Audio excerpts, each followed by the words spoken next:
Chapter 4, Part 1, the Qur'an. For Muhammad, the revelation of the Qur'an precipitated a personal crisis that led him to question everything he had ever known about his world and himself. As he preached the Qur'an to others, it became a crisis for Bedouin society, demanding fundamental changes in its ethos and organization to bring it into conformity with God's will. Perhaps seeing the Qur'an as a revelation that creates a crisis is the best way to understand the Muslim understanding of the Qur'an. As the Qur'an is remembered, recited, and preached, it creates a crisis for those who hear it. It demands a decision. It demands change. In modern terms, it is an intervention by God to save a humanity lost in ignorance of itself and its Creator.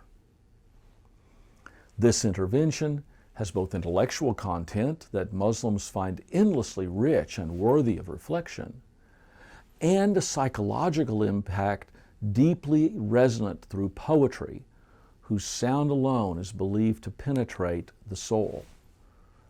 Muslims will circulate tales about how merely hearing the Qur'an, even in Arabic, when Arabic is not understood, will convert someone.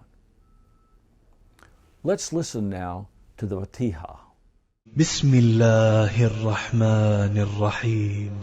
Alhamdulillahi Rabbil Alameen. Ar-Rahmanir Rahim. Maliki Yawmiddin.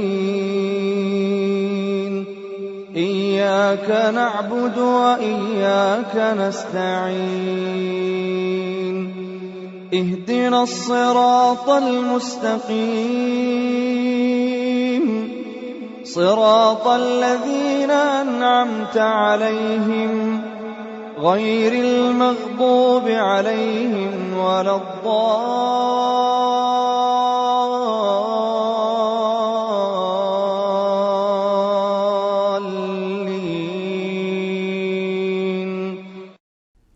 The verses we just heard, which are the first chapter of the Qur'an, are a constant part of Muslim worship and are known by every Muslim. They were not the first verses of the Qur'an revealed to Muhammad. Indeed, the Qur'an as we have it today is not in chronological order, either as a whole or within its longer chapters. But the verses of the Fatiha do serve to introduce the most important themes of the Qur'an. The first may be translated, "In the name of God, the merciful God of mercy," or even, "the gracious God of grace." The God revealed by the Qur'an is fundamentally a God who looks upon His creation and His creatures with a desire for their well-being. This is repeated for emphasis in the third verse. The second verse may be translated, "Praise be to God, Lord of the worlds." It reminds the reciter that the appropriate attitude of God's creatures towards God is praise. And this is re-emphasized in verse 5. "Thee alone do we worship, Thee alone do we ask for help."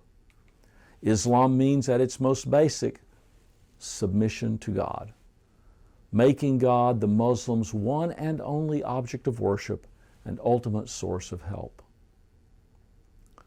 The fourth verse introduces one of the earliest ideals revealed to Muhammad and the subject of his earliest preaching. The merciful God of mercy is also the master of the day of judgment. There will be a day of judgment, of reckoning, in which all creatures will stand before God and take responsibility for their actions and pay the price for those actions as they are either invited into paradise or cast into hell.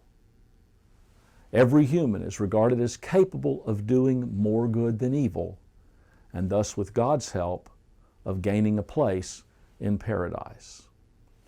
Verse 6 tells us how that is possible. Guide us in the straight path. The Qur'an not only reveals the nature of God and the nature of God's creatures, it also reveals the path God has laid out for humans to follow. They must live by that path, if they are to both reach their full human potential and find their way to eternal paradise. The word in Arabic for this path is sharia, which literally means a path or a road. Specifically, it means a path that leads to an oasis, to water, to life itself. Muslims read the Qur'an because in it they believe they will find the path and the inspiration they need to follow that path. It is a path, we hear in verse 7, of those favored by God, and it is not the path of those who make God angry or walk away from God's will. And so in the 7th verse we find another theme of the Qur'an, that humanity is divided quite fundamentally into those who God favors because of their obedience and those who anger God because of their disobedience. And there is the choice that the Qur'an demands. There is the crisis it creates for each person who hears it. The choice between following God's path to divine favor and paradise or following the path that leads to God's anger and to hell. These are the key themes of the Qur'an. They are the marks of God's intervention into a world of ignorance of God and God's will.